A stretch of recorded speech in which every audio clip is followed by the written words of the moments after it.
The Lord Mayor of London basically is an ambassador for the financial service sector for the whole United Kingdom. It's not just the City of London. Being the Lord Mayor of London was the best job I've ever had. And the reason quite simply is the variety of things you do. You are effectively a salesman. And like any salesman, I love selling a good product. And the City of London is a fantastic product. You probably start at 7:30 in the morning and don't go to bed until midnight. And that's every day. It's 24/7, right across the week for a year. You're also travelling as a cabinet minister. You have all the rights of a cabinet minister. You're supported by the Foreign Office.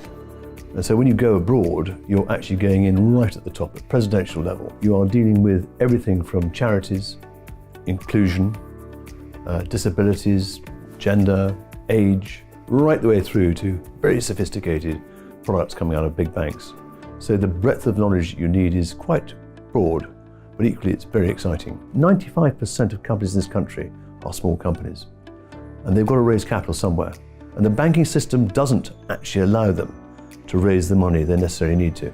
So capital markets, which is where I come from, is a very important source of capital for that very sector. My background is that I was effectively a stockbroker, but I'm always fascinated by technology. And you only have to look to see what's happening in the cyberspace right now.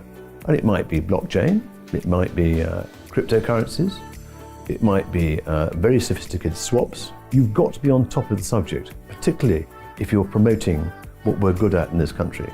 And that is, we're right at the forefront of technology. This is the largest fintech centre in the world in the City of London. Consequently, we need to understand it. So we're always learning. A lot of the errors and omissions that take place is unfortunately, sadly, due to human intervention. Artificial intelligence is going to minimise the amount of errors that come out of human judgment.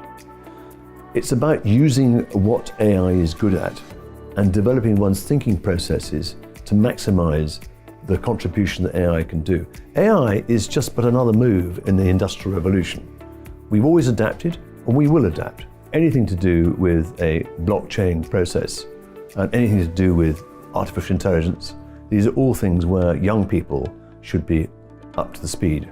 And at some point it's going to be quantum computing as well, but it's a bit soon for that at the moment. I've got no doubt that a young person now coming into finance is going to have an enormous opportunity.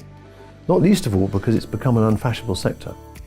And things become unfashionable means there's more opportunity to actually make a difference. In this present world of competition, particularly as a young person going forward, you need every aid you can to shorten the odds that you're going to get the job. Find a professional qualification which plays to your strengths, not just because someone said you should do it, but actually where you feel comfortable and where you actually can excel. And on top of that, maintain a very high ethical standard, because that's also important. Being true to yourself and actually ethics and integrity are critically important for business going forward. Thieves are always ahead of those they rob. And if you're not up with them, you're going to get robbed. So consequently, you have a real interest to make sure you continue your education, because actually that's where you compete with everybody else and you do a better job. If you're interested in politics, if you're interested in news and you're interested in finance, it is a wonderfully rewarding sector.